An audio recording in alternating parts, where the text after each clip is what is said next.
Good evening friends, welcome to our channel. In previous session in the science, ma'am had already explained you food and its component. In this series, the topic is the anemia. Okay, and we will explain its relevance. जैसा कि दोस्तों topic जो लिखा है anaemia, इसका क्या utilisation है आपके एग्जामिनेशंस में। सबसे खास चीज़ ये है कि आप जो भी तैयारी कर रहे हो, चाहे वो आपका यूपीएससी की तैयारी हो या स्टेट कमीशंस की तैयारी हो या एसएससी की तैयारी हो, इन सभी में आपके एग्जामिनेशंस जो हैं आपने देखा होगा कि दो पार्ट्स में बटे हैं। कुछ एग्जामिनेशंस में सिंगल टायर एग्जामिनेशंस हैं जहाँ प्रीलिम्स एग्जामिनेशंस होती हैं और एसोसिएटेड जो है मोड से उनका क्या होता है कि सिलेक्शन हो जाता है, और बाकी सब में क्या होता है कि प्रीलिम्स मेंस एंड इंटरव्यू होता है। तो ये जो टॉपिक है आपका एनीमिया, ये आपका जीएस पेपर 2 मेंस में भी और पेपर 3 साइंस एंड टेक्नोलॉजी वाले पार्ट में भी आप देख सकते हो कि इसका कितना बड़ा यूज है। और इसमें कुछ बीच बीच में जो कुछ फैक्ट एंड फिगर्स जो आएंगे वो आपके प्रीलिम्स के एग्जामिनेशंस के पॉइंट ऑफ व्यू से बहुत इंपॉर्टेंट है। तो ज़्यादा देर न करते हुए इसी टॉपिक को, जैसा कि आप प्रीवियस सेक्शन में पढ़ चुके हो फूड एंड इट्स कंपोनेंट, उसमें आपने तमाम चीज़ें पढ़ा कि फूड के कौन कौन से कंपोनेंट्स होते हैं, जैसे कि कार्बोहाइड्रेट, प्रोटीन एंड फैट्स, जो कि आपको ऑलरेडी पढ़ाया जा चुका है। तो उसको उसी क्रम को आगे बढ़ाते हुए इसमें हम एक टॉपिक जो एनीमिया को पढ़ाते हैं, बताते हैं कि एनीमिया एक्चुअली में है क्या। तो पहली चीज़ तो आप देखोगे कि आप गवर्नमेंट ऑफ इंडिया के काफ़ी प्रोजेक्ट्स आपने देखा होगा कि आईसीडीएस डिपार्टमेंट के माध्यम से जो है एनीमिक पर्सन्स के लिए काफ़ी जो योजनाएं चलाई जाती हैं, काफ़ी चलाई जा रही हैं आज डेट में। जो है ग्राम सभा लेवल पे भी आप देखते हो। तो इसके माध्यम से आखिर ये एनीमिया क्या है, किस तरीके के डिजीज कॉज करता है और इसकी प्रिवेंशन किस तरीके से हो सकती है, इसको हम थोड़ा विस्तार से पढ़ेंगे। तो 1 बाय 1 करके इसको हम देखते हैं। तो लेट्स स्टार्ट नाउ। तो दोस्तों यहाँ पे आप देखोगे कि एनीमिया एक्चुअली में है क्या। तो यहाँ पे पार्ट जो लिखा हुआ है मैं एक एक करके इसको पढ़ेंगे और उसके बाद से एक्सप्लेन करके बताऊंगा। तो पहला चीज क्या है, an insufficient supply of RBC needs to carry O2 to body. ठीक, यानी यहाँ पे खास चीज आप देखो, आरबीसी की बात करेंगे, red blood corpuscles. Red blood corpuscles क्या होता है, जैसे हमारे अगर ब्लड की हम बात करें तो ब्लड में हमारे 3 कंपोनेंट मिलते हैं या पार्टिकल्स आप कह सकते हो। पहला होता है आरबीसी, दूसरा होता है डब्ल्यूबीसी, तीसरा होता है प्लेटलेट्स। ठीक, आप नॉर्मली प्लेटलेट्स के बारे में सुना होगा, जैसे कि डेंगू का जो टेस्ट वगैरह कराने जाते हो या कई जो है टेस्ट होती हैं, तो उसमें ये सभी चीज़ें काउंट होती हैं। मतलब इन सभी चीज़ों का टेस्ट, एक नॉर्मल ब्लड टेस्ट में आपका आरबीसी कितना है, डब्ल्यूबीसी कितने हैं, प्लेटलेट कितने हैं, ये सब काउंट आपको देखने को मिलते हैं। तो आरबीसी जनरलाइज फॉर्म में आप अपनी स्टार्टिंग क्लासेस से आप पढ़ते चले आ रहे हो कि आरबीसी क्या होता है। तो आरबीसी नॉर्मली क्या है कि बाई कॉन्वेक्स फॉर्म में होता है, यानी आप कुछ इस तरीके से देखोगे कि इस तरीके से आरबीसी का स्ट्रक्चर है, उसके अंदर एक और मतलब सर्कल के फॉर्म में आपको स्ट्रक्चर देखने को मिलेगा। ठीक, और ये आरबीसी का फॉर्मेशन जब क्या होता है, कहाँ पे होता है, तो पहली चीज़ तो इसका फॉर्मेशन बोन मैरो में होता है, और कहाँ इसका एंडिंग होता है तो होता है स्प्लीन। स्प्लीन में इसकी एंडिंग होती है। अब आरबीसी जो ह्यूमन में फॉर्म होता है, वो आरबीसी बेसिकली जो है कितने दिन के लिए एक बार आरबीसी बन जाती तो कितने दिन के लिए एक्टिव होता है, वह होता है दोस्तों 120 डेज के लिए एक्टिव होता है। अब बात आती है कि आखिर आरबीसी जो बनता है इसमें कौन सी प्रॉपर्टी है। आरबीसी के अंदर जो है, याद रखिएगा दोस्तों, एक पिगमेंट होता है जिसको हम बोलते हैं हीमोग्लोबिन, जिसको हम शॉर्टकट नोटेशन से HB के माध्यम से डिनोट करते हैं। अब हीमोग्लोबिन जो होता है वो 2 तरीके के कंपोनेंट से बना है, हीम एंड ग्लोबिन। ग्लोबिन क्या होता है, प्रोटीन होता है, ठीक है, और हीम जो होता है आयरन।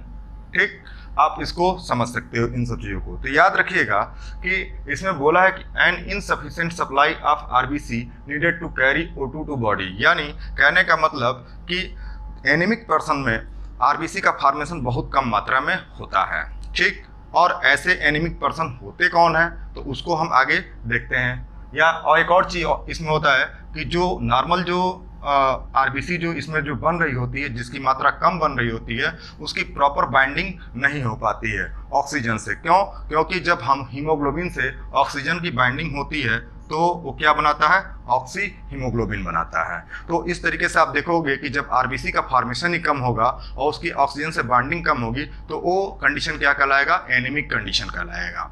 अब देखते हैं थोड़े से फैक्ट एंड फिगर्स को। जैसे कि आप देखोगे 9% of women between age of 12 to 49 have anaemia, मतलब 12 से लेकर के 49 साल की महिलाओं के बीच में क्या होता है, एनीमिया के केसेस आपको देखने को मिलते हैं। दूसरा है 10% of people over age of 65 have anaemia, मतलब जो पीपल हैं लगभग 65 साल के ऊपर उनमें भी आपको एनीमिया देखने को मिलेगा, और 14% children under as of 2 have anaemia. तो ये जो फैक्ट एंड फिगर्स आपने देखा, तो पहले हमें क्या था, एक मिसकंसेप्शन हुआ करता था कि ये अक्सर महिलाओं में ही ये एनीमिया की डिजीज पाई जाएगी, लेकिन ऐसा नहीं है दोस्तों। ये आपको ओल्ड एज में भी देखने को मिल रहा है, ये आपको चिल्ड्रन में भी देखने को मिल रहा है, ये आपको वीमेंस में भी देखने को मिल रहा है। अब ज़्यादातर आप केसेस में आप देखते हो कि ड्यूरिंग द मेंस्ट्रुअल साइकिल, या एक तरीके से कह सकते हो कि पीरियड्स में भी उस समय भी क्या होता है कि ब्लड की काफ़ी जो है कमी होने पे वहाँ पे भी आप देख सकते हो कि वो एनीमिया के कुछ साइन एंड सिम्टम्स होते हैं। तो ये आपने एक फैक्ट्स एंड फिगर्स को आपने देख लिया, और ये फैक्ट एंड फिगर आपके प्रीलिम्स एग्जामिनेशन के पॉइंट ऑफ व्यू से बहुत इंपॉर्टेंट है। हीमोग्लोबिन की जो मैंने बात की, ये भी प्रीलिम्स के पॉइंट ऑफ व्यू से बहुत इंपॉर्टेंट है। अब दूसरी चीज़ हम बात करते हैं कि कॉजेज किस तरीके के चीज़ों से होता है। तो पहला चीज़ क्या होता है, आयरन डिफिशियंसी की वजह से आप देख सकते हो। दूसरा विटामिन डिफिशियंसी के माध्यम से देख सकते हो। तीसरा बोन मैरो के डिजीज के फॉर्मेशन में देख सकते हो। तीसरा sickle cell anaemia, haemolytic anaemia, और भी कई कारण इसके हो सकते हैं। ठीक, अब बात आती है कि इस पे आप देखो कि नॉर्मल सेल में और एनीमिक सेल में क्या डिफरेंस होता है। नॉर्मल सेल क्या होते हैं कि नॉर्मल सेल में आप देखोगे तो यहाँ पे मैंने एक छोटा सा रफ डायग्राम बनाया है। इसमें आप देखो तो ये आरबीसी का फॉर्मेशन है, इसमें बाइकॉन्वेक्स फॉर्म में इसके सेल्स हैं। ठीक, और इसी के साथ एसोसिएटेड डब्ल्यूबीसीज भी हैं। डब्ल्यूबीसी क्या करते हैं, आपको इम्यूनिटी प्रोवाइड करते हैं। ठीक, और आरबीसी क्या होता है कि हीमोग्लोबिन से बाइंडिंग का काम करते हैं। ठीक है, और यहाँ पे इनकी संख्या आप देख रहे हो कि ज्यादा है किसका, आरबीसी का, और यहाँ पे आरबीसी की संख्या क्या हो रही है, कम हो जा रही है। डब्ल्यूबीसी जबकि अपनी जगह पर उतने बने हुए हैं, लेकिन आरबीसी की संख्या कम हो जा रही है। यानी एक तरीके से जब आरबीसी की संख्या कम होगी तो ऑक्सीजन बाइंडिंग की संख्या भी कम मात्रा में होगी, और इस तरीके से एनीमिक पेशेंट्स के ये साइन एंड सिम्टम्स होंगे। अब बात आती है कि सिम्टम्स इनके क्या हैं। अब सिम्टम्स को हम देखेंगे तो पहला चीज क्या होता है, वीकनेस एंड अनएक्सप्लेन्ड फैटीज होता है। वीकनेस का मतलब क्या होता है कि जब ब्लड की ही कमी रहेगी बॉडी में तो वहाँ पे क्या होगा, वीकनेस के साइन आपको देखने को मिलेंगे, मतलब का शरीर कमजोर होता जाएगा। और दूसरा क्या, अनएक्सप्लेन्ड फैटीज, मतलब काफ़ी ठगा सा जो भी पर्सन्स होंगे, चाहे वो वीमेन हो सकती हैं, चाहे चिल्ड्रन हो सकते हैं, चाहे वो एज्ड पीपल हो सकते हैं, उन सभी को थकावट महसूस होगा। उसके बाद से आप देख सकते हो शॉर्टनेस ऑफ ब्रीथ, मतलब क्या होगा कि जो ब्रीदिंग करने की जो कैपेसिटी है वो काफ़ी कम हो जाती है, मतलब धीरे धीरे, मतलब उसमें क्या होता है कि अफनाहट सी महसूस होती है। तीसरी चीज देख सकते हो कि आपका इसमें क्या है कि फास्ट हार्ट बीट, मतलब हार्ट बीट जो होती है काफ़ी फास्ट हो जाती है। यानी हार्ट बीट की एक अपनी एक नॉर्मल साइकिल होती है, यानी 1 मिनट में 72 टाइम्स जो होता है धड़कता है, और जो है बच्चों के केस में कुछ ज़्यादा ही होता है, लेकिन इसमें भी क्या होता है काफ़ी इरेगुलरिटीज देखने को मिलेंगी, यानी काफ़ी तेज हो जाएगा हार्ट बीट। क्यों? क्योंकि ऑक्सीजन कम मात्रा में जब होगा तो पंपिंग के लिए क्या होगा कि बहुत और ज़्यादा मतलब उसकी ज़रूरत पड़ेगी ऑक्सीजन की, और इस क्रम में क्या होगा कि हार्ट जो है अपने नॉर्मल फंक्शन से ज़्यादा तेज फंक्शन करना शुरू करेगा, और इस केस में क्या होगा कि प्रॉब्लम बढ़ सकती है। तीसरी चीज़ क्या आप देख सकते हो कि हेडेक। अब याद रखिएगा दोस्तों कि आपकी बॉडी के हर एक वाइटल ऑर्गन के लिए, चाहे आपका हार्ट हो, किडनी हो, ठीक है, या और कोई भी ऑर्गन हो, उन सब के प्रॉपर फंक्शनिंग के लिए ऑक्सीजन का होना बहुत जरूरी है। और जब बॉडी के हर एक सेल्स तक, हर एक पार्ट तक ऑक्सीजन नहीं पहुंचेगा तो उस कंडीशन में कुछ न कुछ जो है प्रॉब्लम्स आपको देखने को मिलेंगी। तो उसमें उसी क्रम में आपको क्या देखने को मिलेगा, हेडेक, यानी सिर मतलब सिर दर्द होना बहुत ज़्यादा मात्रा में, और क्या होता है कि एक असहनीय पेन होना शुरू हो जाएगा। इसके बाद आप देख सकते हो कोल्ड हैंड और फीट, मतलब हाथ पैर जो होंगे क्या हो जाएंगे, ठंडे हो जाएंगे। ठीक, ये भी एक साइन होता है, सिम्टम्स होता है इसका। तीसरी चीज क्या होता है, चेस्ट पेन। चेस्ट पेन भी एक देख सकते हो कि काफ़ी दर्द होगा सीने में। दूसरी चीज क्या होगा, येलो स्किन, मतलब स्किन भी जो होगी वो येलो हो जाएगी, पेल हो जाएगी इस कलर के में। और दूसरी चीज क्या होता है, डिफिकल्टी कॉम्प्रिहेंडिंग, मतलब कॉम्प्रिहेंड करने में काफ़ी डिफिकल्टी देखने को मिलेगी। तो इस तरीके से आप एक ये जो है आपने एनीमिया को समझ लिया। अब आखिर में इस एनीमिया के कितने टाइप्स होते हैं, जो है कितने टाइप्स होते हैं, उसके बाद इसका क्या क्या इम्पैक्ट्स होता है, किस किस तरीके का क्योर करेंगे, इन सब चीज़ों को हम अगले वाले पार्ट्स में इसको हम बताते हैं। हाँ तो दोस्तों, अब इस क्रम में आप देखोगे कि इसके टाइप्स कौन कौन सी हैं। एनीमिया जो अभी तक हमने पहले इसको कुछ बताया, इसके बारे में बताया, तो उसके अब टाइप्स आप समझिए। अब टाइप्स अगर जो आप ध्यान से देखें तो इसके लगभग आज की डेट में 300 से 400 टाइप्स के अलग अलग कंडीशंस के अकॉर्डिंगली जो है टाइप्स इसके हैं, लेकिन हम इसको 2 से 3 पार्ट्स में इसको बताने का प्रयास करेंगे। जैसे कि पहला अगर पार्ट आप देखें, anaemia caused by blood loss. Blood loss से क्या होता है कि जब ब्लड में पर्टिकुलरली आरबीसी का फॉर्मेशन जब नहीं होगा या कम होगा, ऑक्सीजन बाइंडिंग कम होगी, तो उसके माध्यम से आप देखोगे ये कई तरीके के प्रॉब्लम देखने को मिलेंगे। जैसे गैस्ट्राइटिस की हम बात करें, ठीक, या आप नॉर्मल आरबीसी का प्रोडक्शन ना होना, इन सब चीज़ों की बात करें तो इसके वजह से दिक्कत क्या होगी कि तमाम जीआईटी लेवल की प्रॉब्लम आएगी, यानी गैस्ट्रो इंटेस्टाइनल लेवल की प्रॉब्लम आ जाएगी, जिसमें आप अल्सर भी कह सकते हो, गैस्ट्राइटिस से रिलेटेड प्रॉब्लम कह सकते हो। और इसमें एक आप केस देखते होगे कि एस्पिरिन के जो टैबलेट्स होते हैं, कुछ मात्रा में अगर ज़्यादा खाने की वजह से क्या होता है कि कई बार आरबीसी के प्रोडक्शन होने में थोड़ी प्रॉब्लम आती है। एक और चीज़ आप इसमें देख सकते हो कि गैस्ट्राइटिस और अल्सर इसी एस्पिरिन की वजह से काज होता है। और इसकी वजह से एक और प्रॉब्लम ये आती है कि ड्यूरिंग द मेंस्ट्रुअल साइकिल आप देख सकते हो कि वहाँ पे भी बहुत ज़्यादा मात्रा में ब्लड का लॉस होता है, ठीक। तो इस तरीके से एनीमिया इसके वजह से भी आपको काज देखने को मिलता है। दूसरी चीज़ क्या है कि आप देखोगे डिक्रीज फॉल्टी आरबीसी प्रोडक्शन, मतलब आरबीसी का जो प्रोडक्शन जो हो रहा है वो फॉल्टी मैनर में हो रहा है, मतलब प्रॉपर उसमें कुछ कंडीशंस ऐसी हैं कि जो नहीं होने चाहिए नॉर्मल जो है प्रोसेस के थ्रू, तो उसके अपोजिट अगर एक्शनिंग होगी तो तो क्या होगा, तभी ये एनीमिया के केसेस बढ़ेंगे। अब उसी क्रम में हम 3-4 पार्ट्स लिखे हैं जिसको एक एक करके हम थोड़े से जो है आपको इंफॉर्मेशंस के माध्यम से कि जो बहुत ज़्यादा साइंटिफिक ना हो, जिसका रेलेवेंस ह्यूमैनिटीज़ के भी बच्चे उठा सकें, तो हम समझाने का प्रयास करेंगे। तो पहला जो होगा इसमें आप देखिए बोन मैरो एंड स्टेम से रिलेटेड प्रॉब्लम। बोन मैरो क्या होता है, पहली चीज़ तो समझ लीजिए थोड़ा सा कि जो पर्टिकुलरली बोन के अंदर जो है आपने देखा होगा एक प्रोटीन होती है ओसिन, ठीक। तो वहीं पे क्या होता है कि पर्टिकुलरली आरबीसी का फॉर्मेशन जो होता है, तो बोन मैरो और स्टेम सेल क्या होता है, अनस्पेशलाइज्ड सेल होती है जिसमें डिफ्रेंसिएशन की क्षमता मतलब जीरो होती है, मतलब अनडिफ्रेंशिएटेड सेल्स होती हैं एक तरीके से कह सकते हो। और ये नॉर्मली एम्ब्रियोनिक स्टेज में पाई जाती हैं, या बच्चे का जन्म जो होता है तो उसके जो नाभि होती है तो उसके नाल में जो होता है उसमें मिलता है। तो इसके माध्यम से क्या होता है, इसी स्टेम सेल्स के माध्यम से वेरियस डिजीज का हम डायग्नोसिस करते हैं। वेरियस डिजीज जैसे हार्ट का अगर कोई डिफेक्ट हो बच्चे के या बच्चे की फैमिली में, तो उसका जो एक तरीके से क्योर हो सकता है, किडनी का हो सकता है, यानी डिफरेंट जो सेल्स के, क्योंकि ये सेल्स जो होती हैं अनडिवाइडेड स्टेज में होती हैं। तो इस के माध्यम से भी क्या होता है कि आप देख सकते हो कि जो है सही रूप से बोन मैरो में आरबीसी का फॉर्मेशन ना हो पाना, और स्टेम सेल्स से रिलेटेड चीज़ों में भी प्रॉपर आरबीसी की फंक्शनिंग ना हो पाने की वजह से क्या होता है कि ये कुछ एनीमिक डिजीज काज होते हैं। दूसरा क्या होता है, थैलीसीमिया की प्रॉब्लम आपने सुना होगा। थैलीसीमिया जनरली एक तरीके से जेनेटिक डिसऑर्डर भी आप इसको कह सकते हो जो है। और इसमें क्या होता है कि प्रॉपर हीमोग्लोबिन की बाइंडिंग ही नहीं हो पाती, क्योंकि हीमोग्लोबिन जो होता है टेट्रामर के फॉर्म में पाया जाता है, मतलब उसकी 4 चेन होती है और चारों चेन में बाइंडिंग सही से नहीं हो पाती है। तो इसमें आप नॉर्मली देखा होगा कि ब्लड ट्रांसफ्यूजन की ही जरूरत पड़ती है, जिसके माध्यम से इसका क्योर हो पाता है। तो ये भी बहुत बड़ी समस्या है इस प्रॉपर ब्लड का फॉर्मेशन ना हो पाने के कारण से जो है। तीसरी चीज क्या होती है, iron deficiency anaemia. Iron deficiency anaemia का मतलब क्या है कि आपका बॉडी उतना प्रॉपर जो है आयरन का प्रोडक्शन नहीं कर पाता है जितना कि प्रॉपर ऑक्सीजन बाइंडिंग के लिए ज़रूरी है, हीमोग्लोबिन से बाइंडिंग के लिए ज़रूरी है। तो इस वजह से भी क्या होता है कि ब्लड की कमी हो जाती है एक तरीके से उसमें, और ब्लड की कमी में मेनली पिगमेंट की भी कमी होगी, ऑक्सीजन बाइंडिंग की कमी होगी, जिसकी वजह से एनीमिया काज होगी। तीसरी चीज़ क्या होगी कि विटामिन डिफिशियंसी एनीमिया।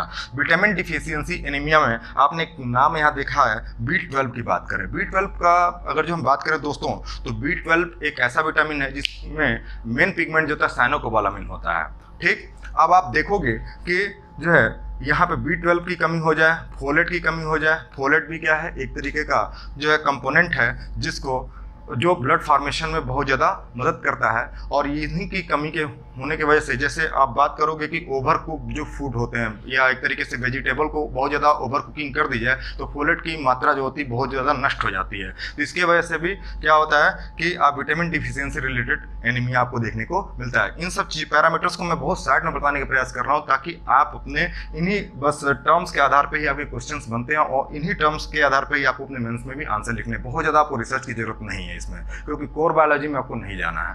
ठीक, तीसरी चीज क्या है, प्रेसनीशियस एनीमिया। प्रेसनीशियस एनीमिया में क्या होता है कि विटामिन 12 जो होता है आपके बॉडी में एब्जॉर्ब नहीं हो पाता है। इसके वजह से क्या होता है कि यहाँ पे भी ब्लड की कमी लगातार बनी रहती है। अब आप एक लास्ट पार्ट इसमें देखोगे, sickle cell anaemia. Sickle cell anaemia पे कई बार क्वेश्चन पूछे जा चुके हैं दोस्तों, आपके प्रीलिम्स लेवल पे, आपके एसएससी लेवल पे, ठीक है, रेलवेज में पूछे जाते हैं, ठीक, और यूपीएससी और स्टेट पीएससी में तो ये पूछे ही जाते हैं। तो आप इनको क्वेश्चन को आप समझ सकते हो, तो इसको बहुत ध्यान से देखिएगा। सिकल सेल एनीमिया का मतलब क्या होता है, जैसे आरबीसी की स्ट्रक्चरिंग की हम बात करें तो आरबीसी जो है बाई कन्वेक्स लेवल पे, बाई कॉन्केव लेवल पे आपने देखा होगा कि उसको इसकी स्ट्रक्चरिंग होती है, उस प्रॉपर न्यूक्लिएटेड होता है, ठीक, और वहाँ पे आप देखोगे कि नॉर्मल सेल कुछ इस तरीके का दिखेगा।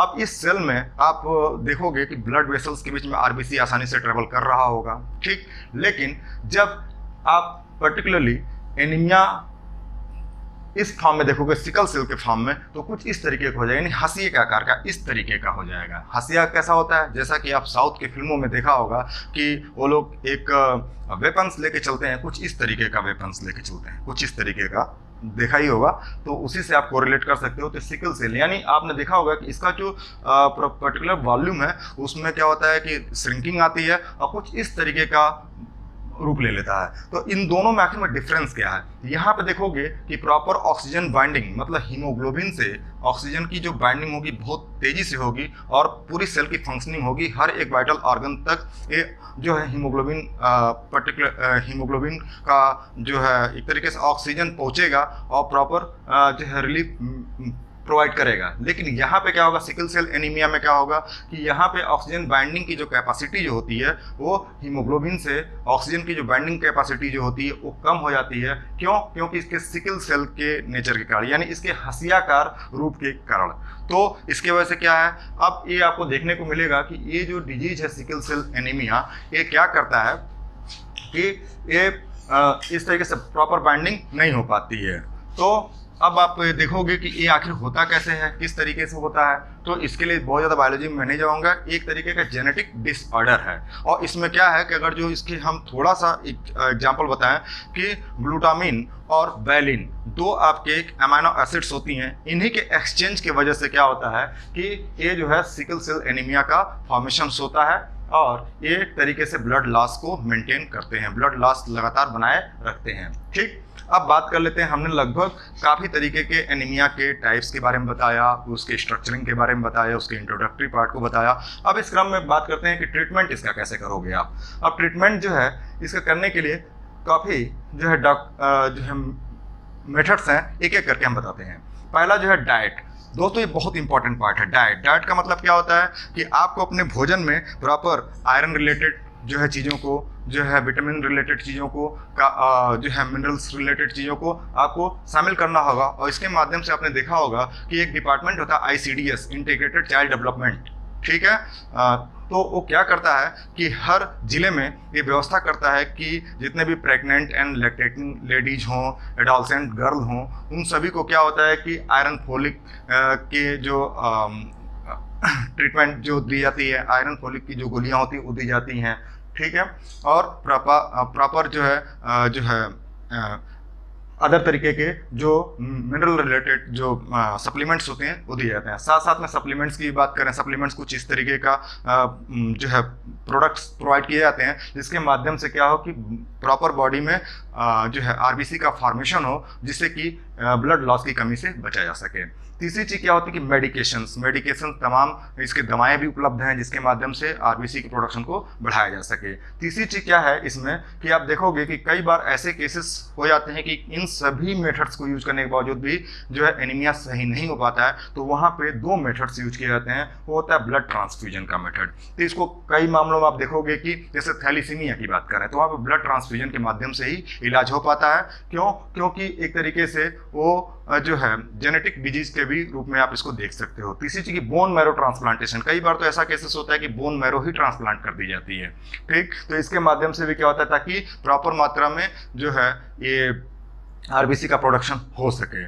तो ओवरऑल दोस्तों जितने मैंने सेगमेंट्स बताए आपको अच्छा लगा भी होगा और नहीं भी लगा होगा, तो आप अपने प्रॉपर जो है व्यू जो है कमेंट सेक्शन में दे सकते हैं और बता सकते हैं कि कहाँ पे इसमें और इम्प्रूवमेंट की ज़रूरत है, या कुछ और पूछना चाहें तो इसके आधार पर पूछ सकते हैं, और इसी के आधार पर आपके क्वेश्चंस भी बनेंगे मेंस में और इसको प्रॉपर प्रैक्टिस कर सकते हैं। तब तक के लिए धन्यवाद।